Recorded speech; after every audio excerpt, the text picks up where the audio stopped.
آپ نے ایک وہ بھی بڑا خوبصورت لکھا ہے، تمام عمر کسی اجنبی کی باہوں میں. جی میں ارشاد. بلا کی دھوپ ہو یا پھر پون سمجھتی ہے، وہ تیرے بادلوں کا نیلا پن سمجھتی ہے. سر شعر آپ کے لیے بطور خاص. سکھانا پڑتی نہیں لمس کی تمیز اسے، ہوا کے رخ کو کلی فطرتن سمجھتی ہے. ہوا کے رخ کو کلی فطرتن سمجھتی ہے. ہوا کے رخ کو کلی فطرتن سمجھتی ہے. وہ ایک نگاہ جسے ساری دنیا جنگل ہے، وہ ایک کمان جو سب کو ہرن سمجھتی ہے. کہاں کہاں پہ بہاروں کا روپ دھارنا ہے، وہ موسموں کی پلی گل بدن سمجھتی ہے. اور اسے بتاؤ سفید اور سرخ کی حرمت، میرے گلاب کو دنیا سمن سمجھتی ہے. تمام عمر کسی اجنبی کی باہوں میں، یہ پگڑیوں کا دھرم ایک دلہن سمجھتی ہے. یہ پگڑیوں کا دھرم ایک دلہن سمجھتی ہے. کچھ متفرقات میں سے ہیں سر کہ آ کے رکھتا ہے وہی زخم پہ پھاہا افسوس، میں نے جس شخص کو بالکل نہیں چاہا افسوس. یار تو یار ہیں، یاروں سے گلہ کیا کرنا، میرے نقاد نے بھی مجھ کو سراہا افسوس. اور زخم گہرا ہے، لہو نس سے نکلتا جائے، وہ میری دسترس سے مس سے نکلتا جائے. ایک تعلق ہے جسے کھونا نہیں چاہتا میں، اور نبھانا بھی میرے بس سے نکلتا جائے. اور نبھانا بھی میرے بس سے نکلتا جائے. اس کی آنکھوں میں کہیں عکس دیگر لرزاں ہے، اس کی باہیں کہ کسی اور کا سر چاہتی ہیں. لڑکیاں پہلی محبت کو بھلا دیتی ہیں، پھر کسی شے کو پسے دیدہ تر چاہتی ہیں. پھر کسی شے کو پسے دیدہ تر چاہتی ہیں. میں تو قالین سمجھتے ہوئے چڑھ دوڑا تھا، ناف تک دھنس کے سمجھ آیا کہ وہ کائی ہے. تجھ سے پہلے بھی شفا یاب ہوئے ہیں کئی لوگ، میری آواز میں کچھ کچھ تو مسیحائی ہے. میری آواز میں کچھ کچھ تو مسیحائی ہے. اور صحرا ہوں آسمان سے جل نوچتا ہوا، میں وقت کے وجود سے پل نوچتا ہوا. تھک کر گرا ہوں نخل تفکر سے منہ کے بل، صدیوں کی مشکلات کا حل نوچتا ہوا. صدیوں کی مشکلات کا حل نوچتا ہوا. یہ موت کیا ہے تیرے خاکداں کے باسیوں کو، تھکن اتارنے والے جہاں بدلتے ہیں، وہ مجھ تلک کئی رستوں سے ہو کے پہنچی ہے، اسے خبر ہے کہ موسم کہاں بدلتے ہیں.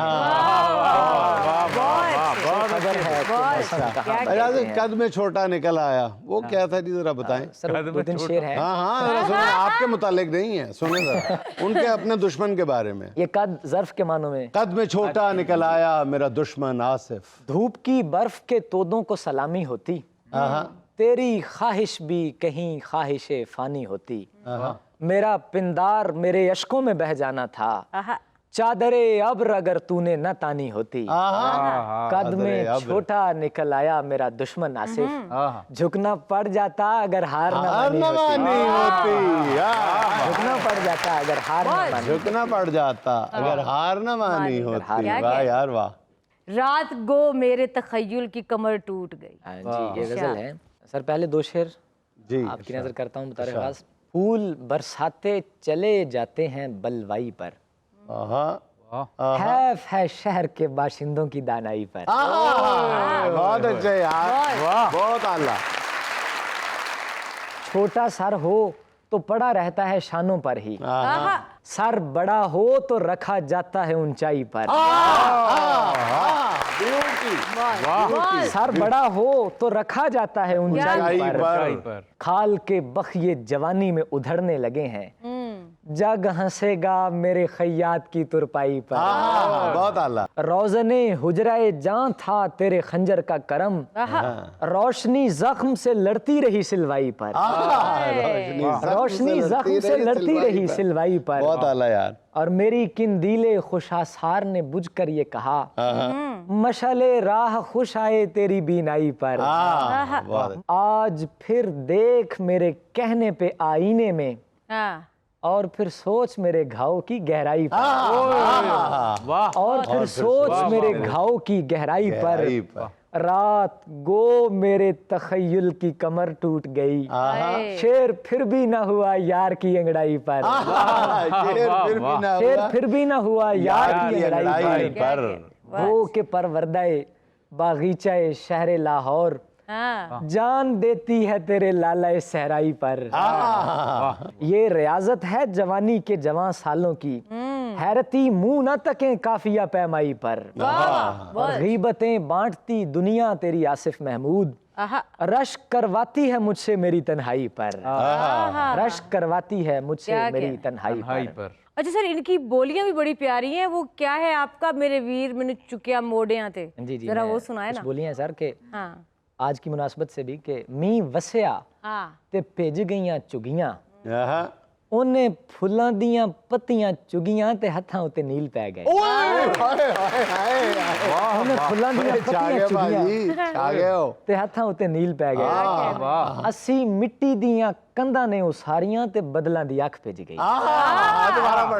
اسی مٹی دیاں کنداں نے اساریاں تے بدلاں دی اکھ بھیج گئی، مینوں ویکھ کے او نما نما ہسی، مینوں ویکھ کے او نما نما ہسی، تے اکھیاں چوں نیر وہ پیا، اور ہم ایسی مونسون پہ ڈالتے جا رہے ہیں۔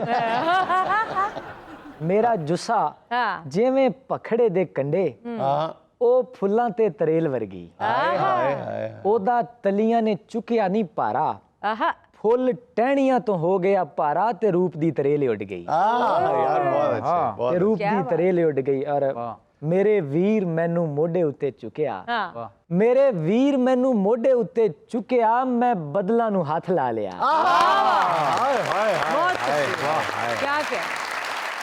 اچھا بھرا دی صرف محبت ہی نہیں سی، بھرا دا قد دی 8.5 فٹ سی، بدل نیڑے پہ آندے سی، انہاں دی محبت بھی یہ تاں ہی ایتھے بیٹھے ہیں۔ واہ خوبصورت۔ اچھا آصف، آپ جیسی شاعری کر رہے ہیں ایسی ہی کرنا چاہتے تھے یا ذرا مارکیٹ کے دباؤ کی وجہ سے کر رہے ہیں کہ مارکیٹ کے دباؤ؟ ہاں ابھی یہی میرا خیال ہے کہ طلب اور رسد کا معاملہ ہے نا آج کل، سب چیزیں سر محرکات بنتی ہیں، لیکن میں سمجھتا ہوں جس طرح کی شاعری میں کرنا چاہتا ہوں یا میں جس طرح کا شعر کہنا چاہتا ہوں، میں کچھ ایک دو چیزیں پیش کر دیتا ہوں کہ من کے مندر کی دیوی تلک جانے والے ان آنکھوں کے ٹوٹے ہوئے راستے گرد آلود ہیں، اور میری طرف صرف روشن خیالی کا ایک دیوتا، اس طرف 360 معبود ہیں، بہت اعلیٰ، پربتوں سے پرے ایک گفا کے اندھیرے میں اپنے بدن کے دہکتے دیے کو بجھاتی ہوئی مغلئی شان کی خون پرور حسین خلوت خاص سے ڈر کے بھاگی کی سانسیں بھی مسدود ہیں، او دلا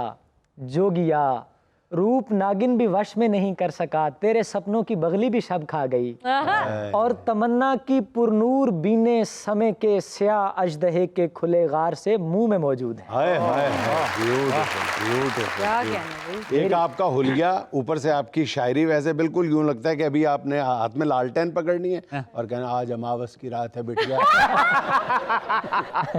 اچھا جی، سہانا کا سوال 4 آپشنز، ایک آپ نے سلیکٹ کرنی ہے۔ سوال یہ ہے اگر آپ کو اپنے ہی کسی کلام کے اندر رہنے کا موقع مل جائے تو آپ کس کا انتخاب کریں گے؟ آپشن نمبر 1، کرائے کے اس مکان میں جہاں گملے رکھنے کی بھی اجازت نہیں۔ اچھا یہ گملوں والی بات بھی میرا خیال آصف صاحب نے خود ہی بنائی ہوئی ہے، اگر مالک مکان کہہ بھی دیتا اچھا یار رکھ لو گملے، پھر آصف نے کہنا نہیں میرے پاس تو پیسے نہیں ہیں۔ سر اتنے پیسے ہوں تو کرائے کے مکان میں رہنا کیوں ہے؟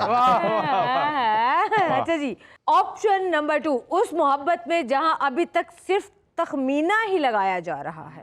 آپشن نمبر 3، ان سکھیوں کے ساتھ جن کی کلائیوں پر گجروں کے نشان پڑتے ہیں۔ آپشن نمبر 4، یا پھر اس رات میں جب آپ کے تخیل کی کمر ٹوٹ گئی۔ میں اس رات یار آپشن نمبر 3 ہے سکھیوں والی آپشن، یہ تو وہی چھوڑے گا جس کے سر پہ کوئی اینٹ شیٹ کس لگی ہوگی۔ سر اصل چیز زیادہ سکھیاں نے نا، اس تو چھڑنا پائے گا۔ اچھا جی، آپ کا جواب ہے اس رات میں جب آپ کے تخیل کی کمر ٹوٹ گئی۔ جی بہت